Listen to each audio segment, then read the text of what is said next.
नमस्कार दोस्तों, स्वागत है आप सभी का हमारे इस चैनल द अंशु वॉइस पर। दोस्तों, अगर आप भी अपनी लाइफ में कुछ नया सीखने की चाह रखते हैं तो इस चैनल को अभी सब्सक्राइब कर लें। जय मां लक्ष्मी आपके इस वीडियो को जो भी लाइक और चैनल को सब्सक्राइब करें उसके जीवन में कभी भी दुख दर्द मत आने देना। दोस्तों, 14 नवंबर गोवर्धन पूजा के दिन गाय माता को चुपचाप खिला दें। ये एक छोटी सी चीज रोडपति भी होंगे, करोड़पति मिलेगी सभी संकटों और दुख दर्द से मुक्ति। गौ माता के आशीर्वाद से आपके जीवन में खुशियां ही खुशियां आ जाएंगी।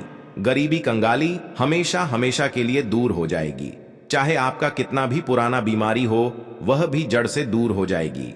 हर मनोकामना पूर्ण होगी। इस वीडियो में हम जानेंगे कि गोवर्धन पूजा किस दिन मनाई जाएगी, गोवर्धन पूजा का शुभ मुहूर्त कब है, गोवर्धन पूजा के दिन कौन से उपाय करने चाहिए और गोवर्धन पूजा की विधि कौन सी है। दोस्तों, यह जानकारी शास्त्रों में बताई गई है। अगर आपको यह जानकारी पसंद आ जाए तो वीडियो को लाइक जरूर कर देना और कमेंट में जय गौ माता और जय श्री कृष्ण जरूर लिख देना और साथ ही साथ द अंशु वॉइस चैनल को सब्सक्राइब भी कर लीजिए। दोस्तों, 5 दिवसीय दिवाली पर्व के चौथे दिन गोवर्धन पूजा की जाती है। यह पर्व कार्तिक माह के शुक्ल पक्ष की प्रतिपदा तिथि को मनाया जाता है। इस दिन घरों में गोवर्धन पर्वत बनाया जाता है और भगवान श्री कृष्ण की प्रतिमा बनाई जाती है। इस साल गोवर्धन पूजा की तिथि को लेकर लोगों में भ्रम की स्थिति उत्पन्न हो गई है। इस बार कार्तिक माह के शुक्ल पक्ष की प्रतिपदा तिथि की शुरुआत 13 नवंबर दिन सोमवार को दोपहर 2:56 से हो रही है और समापन अगले दिन 14 नवंबर दिन मंगलवार को दोपहर 2:36 पर होगा। पंचांग के अनुसार इस वर्ष गोवर्धन पूजा का शुभ मुहूर्त 14 नवंबर को सुबह 6:43 से लेकर 8:52 के बीच में रहेगा। ऐसे में गोवर्धन पूजा के लिए 2 घंटे 9 मिनट का समय पूजा के लिए श्रेष्ठ रहेगा। गोवर्धन पूजा के दिन कुछ शुभ योगों का निर्माण हो रहा है। इस बार गोवर्धन पूजा के दिन शोभन योग सुबह से लेकर दोपहर 1:57 तक रहेगा। उसके पश्चात अतिगंड योग शुरू हो जाएगा। अतिगंड योग शुभ माना नहीं जाता है, इसीलिए इससे पहले ही पूजा कर लेनी चाहिए। इसके अलावा गोवर्धन पूजा के दिन सुबह से ही अनुराधा नक्षत्र होगा। इस दौरान पूजा करने से शुभ फलों की प्राप्ति होती है। तो चलिए जान लेते हैं गोवर्धन पूजा के इस पवित्र दिवस पर मनुष्य को शुभ फलों की प्राप्ति के लिए कौन से कार्य करने चाहिए। दोस्तों, सबसे पहले आपको संक्षिप्त में बताते हैं कि गोवर्धन पूजा क्यों की जाती है, इसके पीछे की कथा कौन सी है। ये द्वापर युग की बात है, जब गोकुल के निवासी हर साल देवराज इंद्र को प्रसन्न करने के लिए उनकी पूजा आराधना करते थे ताकि देवराज की कृपा से बारिश अच्छी हो। लेकिन देवराज को इस बात का अहंकार हो गया था, इसीलिए देवराज के इस अहंकार को तोड़ने के लिए भगवान श्री कृष्ण ने गोकुल वासियों को देवराज इंद्र के स्थान पर गोवर्धन पर्वत की पूजा करने के लिए कहा था।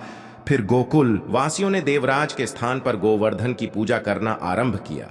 इससे क्रोधित होकर इंद्र ने गोकुल वासियों पर भयंकर तूफान, बारिश और बिजली का वर्षा करना शुरू कर दिया। तभी भगवान श्री कृष्ण ने गोवर्धन पर्वत को अपनी कनिष्ठा उंगली पर धारण करके समस्त गोकुल वासियों के प्राणों की रक्षा की थी और देवराज से युद्ध करके उनका अहंकार भी तोड़ दिया था। तभी से भारतवर्ष में गोवर्धन की पूजा की जाती है। तो यह थी गोवर्धन पूजा की संक्षिप्त कथा। तो चलिए दोस्तों, आप जानते हैं गोवर्धन पूजा कैसे करनी चाहिए। गोवर्धन पूजा के दिन प्रातः काल में जल्दी जाग कर शरीर की तेल मालिश करने के पश्चात स्नान आदि करके शुद्ध हो जाएं। पूजा के लिए गौ माता के गोबर से गोवर्धन का पर्व बनाएं। इसमें एक लेटे हुए मनुष्य की आकृति में पर्वत बनाया जाता है। यदि आप ठीक से नहीं बना पाते हैं तो आप केवल एक पर्वत की आकृति भी बना सकते हैं। प्रतीक के रूप में इस गोबर से बने पर्वत पर छोटे छोटे पौधे तथा पेड़ की टहनी लगानी चाहिए और फूलों से इसे ऐसे जाना चाहिए। जब आप गोवर्धन का पर्वत बना लें तो उसके समक्ष भगवान श्री कृष्ण की मूर्ति रखें और उनके सामने एक दीपक रखें।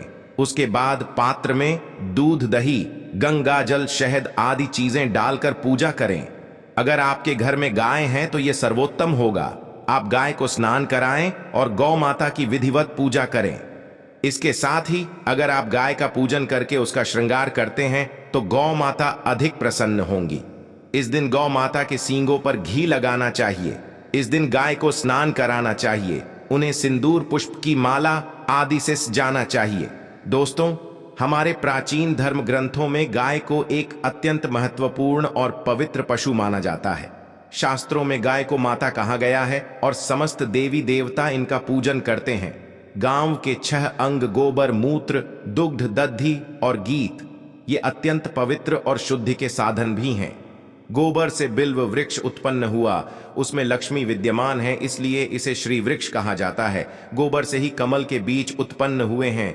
गोमूत्र से गुल की उत्पत्ति हुई है, जो देखने में प्रिय और सुगंधि युक्त है, जो सभी देवों का आहार है। संसार में मूलभूत गोदुग्ध से उत्पन्न है। सभी मांगलिक पदार्थ दही से उत्पन्न है। घी से अमृत उत्पन्न होता है, जो देवों की तृप्ति का साधन है। गाय से ही यज्ञ प्रवृत्त होता है। गौ माता के शरीर में 33 कोटि देवी देवताओं का निवास होता है। गाय एक अत्यंत पवित्र, निर्मल, शांत, निष्पाप जीव है। ऋग्वेद में इसे संसार का पालन पोषण करने वाली कामधेनु माता कहा गया है। इसके दर्शन मात्र से मनुष्य के हजारों पाप नष्ट हो जाते हैं। इसीलिए कभी इस निष्पाप गौ माता पर अत्याचार नहीं करना चाहिए। गाय को कभी मारना नहीं चाहिए और कभी उन्हें कष्ट नहीं देने चाहिए। गाय को मारना शास्त्रों में सबसे बड़ा पाप माना गया है। दोस्तों, भगवान श्री कृष्ण को गायों से विशेष लगाव था। उन्हें गौ माता बहुत अधिक रियली श्री कृष्ण के अनुसार गायों की सेवा करना ही सर्वश्रेष्ठ धर्म है। इससे बड़ा पुण्य का कार्य संसार में दूसरा कोई नहीं। कलयुग की भविष्यवाणी करते हुए भगवान श्री कृष्ण कहते हैं कि कलयुग में जब धर्म का लोप हो जाएगा, तब मनुष्य गाय की सेवा नहीं करेंगे। मनुष्य केवल दूध के लिए ही गाय को पालेगा। दूध के लिए वह गाय को बहुत कष्ट देगा, जिसके परिणाम स्वरूप कलयुग में पाप और अधर्म उसके चरम पर होगा। कलयुग के अंत का लक्षण बताते हुए श्री कृष्ण कहते हैं, जब संसार से गाय समाप्त हो जाएंगी, तब कलयुग का अंत होगा। जो मनुष्य कलयुग में भी गाय की निस्वार्थ भाव से सेवा करेगा, वह सुख समृद्धि प्राप्त करेगा। जो स्त्री रसोई में बनी पहली रोटी गौ माता को खिलाएगी, वह सदा सुहागिन और सौभाग्यशाली रहेगी। जो लोग अपने घर में गाय से प्राप्त पंचगव्य को घर में रखेगा, उसके घर में कभी दुख दरिद्रता नहीं आएगी। दोस्तों, हमारे धर्म के सभी शास्त्रों में गाय की सेवा को ही सर्वश्रेष्ठ माना गया है। जो व्यक्ति प्रतिदिन किसी न किसी तरह से गौ माता की सेवा करता है, वह सबसे अधिक पुण्यवाहन बन जाता है। गांव में तो मनुष्य को गाय की सेवा करने का अवसर प्राप्त होता है, लेकिन शहरों में गाय के दर्शन आसानी से नहीं हो पाते हैं। इसीलिए मनुष्य को गौशाला में जाकर गाय की सेवा करनी चाहिए अथवा गौशाला के लिए दान धर्म करने चाहिए। इसके अलावा आप अपने घर में ही गौ माता की मूर्ति रखकर उनकी पूजा जरूर करें। इससे भी माता कामधेनु का आशीर्वाद प्राप्त होता है। शास्त्रों में गौ माता को मां लक्ष्मी का रूप माना गया है, इसीलिए उनकी पूजा करने से दरिद्रता दूर होती है। प्राचीन काल से ही गौ माता की सेवा और संरक्षण करने की परंपरा चली आ रही है। कई ऋषि मुनि अपनी कुटिया में गायों का पालन करते थे तथा राजा महाराज गायों का दान करते थे। गायों के दान को सबसे बड़ा दान कहा गया है। गाय का दान करने से सभी जन्मों के पाप नष्ट हो जाते हैं और मनुष्य को मोक्ष की प्राप्ति होती है। आज हम आपको गौ माता के संबंध में बहुत ही महत्वपूर्ण बातें बताने जा रहे हैं। गाय की पूजा कैसे करनी चाहिए, गाय को कौन सी चीजें खिलाने से कौन सा फल मिलता है तथा गाय के किस अंग को स्पर्श करने से दरिद्रता दूर होती है आदि के बारे में हमारे शास्त्रों में बहुत ही महत्वपूर्ण ज्ञान दिया गया है। हमारी अत्यंत पूजनीय गौ माता के बारे में आप सभी को यह बातें अवश्य जान लेनी चाहिए। इससे आपके जीवन से सभी प्रकार के कष्ट दूर होंगे। दोस्तों, कई बार महिलाएं जाने अनजाने में गाय को कुछ चीजें खिला देती हैं, जिससे मां लक्ष्मी क्रोधित हो जाती है। शास्त्रों में कहा गया है कि ये चीजें गाय को कभी नहीं खिलानी चाहिए। इससे मनुष्य के जीवन में दुर्भाग्य आता है और उसे किसी भी कार्य में सफलता नहीं मिलती है। तो चलिए जान लेते हैं गौ माता के विषय में महत्वपूर्ण नियम। सबसे पहली बात है दोस्तों, गौ माता के दर्शन करना बहुत शुभ होता है। शास्त्र कहते हैं रोज सुबह गाय के दर्शन होने से पुण्य की प्राप्ति होती है और सुबह गोबर के दर्शन होने से लक्ष्मी की प्राप्ति होती है। अगर किसी महत्वपूर्ण कार्य के लिए जा रहे हैं और अचानक ही गौमाता आपके रास्ते में आ जाती है, तो वह कार्य निश्चित ही सफल हो जाता है। किसी भी यात्रा पर निकलते समय अगर गौ माता के दर्शन हो जाए तो वह यात्रा सुखपूर्वक पूर्ण हो जाती है, इसमें संशय नहीं है। ज्योतिष शास्त्र के अनुसार कुंडली में यदि पितृदोष होता है तो अन्य उपायों के साथ साथ गौ माता को प्रतिदिन रोटी और घास खिलाने से लाभ होता है और पितृदोष से मुक्ति मिलती है। इसी तरह कुंडली में यदि शनि की सारहिसाती या महादशा है तो हर शनिवार और अमावस्या को काले रंग की गाय को घास या रोटी खिलाएं और उसकी पूजा करें। इससे शनि दोष कम होता है। गौमूत्र यानी कि गाय का मूत्र बहुत ही उपयोगी, पवित्र और स्वास्थ्य की दृष्टि से अत्यंत हितकारी होता है। आध्यात्मिक दृष्टि से तो गौमूत्र का महत्व है ही, साथ ही वैज्ञानिक और स्वास्थ्य की दृष्टि से भी गौमूत्र के बहुत से लाभ बताए गए हैं। गौमूत्र में बहुत से खनिज पदार्थ और स्वास्थ्यवर्धक तत्व होते हैं जो हमारे शरीर की शुद्धि करते हैं और बहुत से रोगों से भी बचाते हैं। साथ ही गोमूत्र छिड़कने से वातावरण में शुद्धता और पवित्रता व्याप्त हो जाती है। इसीलिए हमारे शास्त्रों में शरीर को निरोगी रखने के लिए प्रतिदिन गौमूत्र का सेवन करने तथा घर में गौमूत्र छिड़कने के लिए कहा गया है। कुंडली में शुक्र ग्रह की स्थिति को मजबूत करने के लिए ज्योतिष शास्त्र के अनुसार सुबह के भोजन में सबसे पहली रोटी निकालकर एक सफेद गाय को खिलाना शुभ माना जाता है। अगर आपकी कुंडली में बुध ग्रह कमजोर है या आपको किसी कारण इसके दुष्प्रभाव झेलने पड़ रहे हैं तो हर बुधवार के दिन गाय को हरा चारा खिलाना शुरू कर दें। इससे बुध से जुड़े दुष्प्रभाव दूर होंगे और आपको तमाम समस्याओं का हल मिल जाएगा। अगर कुंडली में मंगल दोष है जिसके कारण आपके जीवन में कई तरह की परेशानियां हैं तो लाल रंग की गाय की सेवा करें। मंगलवार के दिन गाय का पूजन करें और उसे गुड़ और चने आदि खिलाएं। बृहस्पति ग्रह को जीवन के सभी मांगलिक कार्यों का कारक माना जाता है। ऐसे में अगर किसी व्यक्ति के जीवन में विवाह आदि मांगलिक कार्यों में विघ्न निर्माण हो रहे हैं तो उन लोगों को कुंडली में बृहस्पति ग्रह की स्थिति को मजबूत करने के लिए रोटी पर गुड़ और चने रखकर गाय को खिला देना चाहिए। इससे आपको शुभ परिणाम प्राप्त होते हैं। अगर घर में अशांति है, लड़ाई झगड़े होते रहते हैं तो घर में सुख शांति बनाए रखने के लिए घर के अंदर गाय के गोबर से बने उपले को जलाना चाहिए और उसका धुआं संपूर्ण घर में फैलाना चाहिए। इससे घर की नकारात्मक ऊर्जा नष्ट होती है और सकारात्मक ऊर्जा में वृद्धि होती है। गाय के दूध, दही, घी, गोबर और गौमूत्र से बनने वाले मिश्रण को पंचगव्य कहते हैं। पंचगव्य को पापनाशक कहा जाता है और हिंदुओं की एक धार्मिक विधि प्रायश्चित करने में इसका उपयोग किया जाता है। पंचगव्य को बनाने वाली सभी वस्तुएं अत्यंत उपयोगी होती हैं जो स्वास्थ्य के लिए लाभदायक तो है ही, साथ ही औषधीय गुणों से भी भरपूर है। दोस्तों, अगर आपके द्वार पर गौ माता आती है तो उसे बिना रोटी खिलाए जाने मत देना, नहीं तो आपको दुर्भाग्य का सामना करना पड़ेगा। क्योंकि जिसके द्वार से गाय बिना कुछ प्राप्त किए लौट जाती है उसके घर से लक्ष्मी भी चली जाती है। प्रत्येक स्त्री को प्रतिदिन गाय के लिए एक रोटी बनानी चाहिए और प्रेम से गौ माता को खिलानी चाहिए। इससे गौ माता का आशीर्वाद प्राप्त होता है और मन की इच्छाएं पूर्ण होती हैं। कुछ लोग गौ माता को बासी भोजन अथवा जूठन खिला देते हैं। इसे शास्त्रों में पाप माना गया है।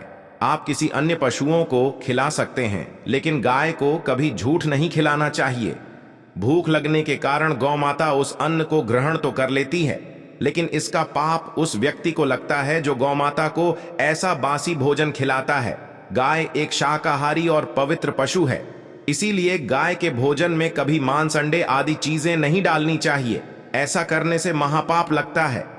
यदि आपकी कुंडली में चंद्र दोष है और जिसके कारण लगातार परेशानी उठानी पड़ रही है तो आप ये एक उपाय जरूर करें। आप रोटी पर सफेद मक्खन, नमक और घी लगाकर गौ माता को खिला देंगे। यदि शनि दोष है तो आटे में थोड़े काले तिल मिलाकर रोटी बनाकर गौ माता को खिला दें। इससे शनि दोष समाप्त होता है। मंगल दोष को दूर करने के लिए रोटी पर हल्दी लगाकर गाय को खिलाना चाहिए। अगर घर में धन की समस्या है तो गुरुवार के दिन गाय को केले का फल खिलाना चाहिए। इससे दरिद्रता दूर होती है। दोस्तों, गौ माता के पीठ पर एक उभरा हुआ कुबड़ा होता है, उसको बाद में सूर्य केतु नाड़ी होती है। जब भी आपके द्वार पर गौ माता पधारे आप इस कुबेर को एक बार जरूर स्पर्श करें। इससे आपके जीवन से सभी दुखों का अंत होगा और धन संपत्ति की प्राप्ति होगी। शास्त्रों में कहा गया है, जो मनुष्य तन मन धन से गौ माता की सेवा करता है वह मृत्यु के बाद वैतरणी नदी को गौ माता की पूंछ पकड़कर पार कर लेता है। उस व्यक्ति की अकाल मृत्यु नहीं होती है और उसे मोक्ष की प्राप्ति होती है, जिससे व्यक्ति के भाग्य की रेखा सोई हुई है। अगर वह व्यक्ति अपनी हथेली पर गुड़ रखकर गौ माता की जीभ से चटाता है तो उसकी सोई हुई भाग्य रेखा खुल जाती है और उसका दुर्भाग्य सौभाग्य में परिवर्तित हो जाता है। गोवर्धन पूजा के दिन अगर आप गाय को मीठी रोटी खिलाते हैं तो गौ माता अत्यंत प्रसन्न होती है। गाय को मां कामधेनु का रूप ही माना जाता है। गौ माता की सेवा करने से व्यक्ति के समस्त दुख दूर हो जाते हैं और घर में सुख समृद्धि आती है। इसके साथ ही गोवर्धन पूजा के दिन गाय को गुड़ खिलाने की परंपरा है। ऐसा करने से व्यक्ति सभी प्रकार की व्याधियों से मुक्त होता है और उसके सभी कार्य सिद्ध हो जाते हैं। कुछ बातें जिन्हें आपको ध्यान में जरूर रखना चाहिए या और साथ ही साथ आप गाय को जब भी रोटी दे, रोटी पर या तो आप थोड़ी हल्दी लगा ले या थोड़ा गुड़ रख लें। अगर गुड़ ना हो तो आप थोड़ा मिश्री रख सकते हैं, थोड़ा घी रख सकते हैं, या दोस्तों गायब हो कभी भी सूखी रोटी ना खिलाए। सूखी का मतलब गाय की वो जो रोटी रखें खिलाए उस पर कुछ ना कुछ रख कर खिलाए। हल्दी रख लें, गुड़ रख लें, मिश्री घी अब जो भी रख लें, मतलब खाली रोटी नहीं खिलानी है। ध्यान इस बात का रखें जब भी आपको शुभ फलों की प्राप्ति होगी। या दोस्तों ये थे गाय से जुड़े कुछ महत्वपूर्ण उपाय, कुछ बातें जिन्हें आपको ध्यान में जरूर रखना चाहिए। दोस्तों वीडियो अच्छी लगी हो तो वीडियो को लाइक करें, ज्यादा से ज्यादा अपने दोस्तों में शेयर करें। चैनल पर नए हैं तो सब्सक्राइब करें। जय गौ माता, जय मां लक्ष्मी। तो दोस्तों इस प्रकार से आप सभी गौ माता की सेवा जरूर करें। उम्मीद है आपको यह जानकारी अच्छी लगी होगी। वीडियो को लाइक जरूर करें और कमेंट में जय गौ माता।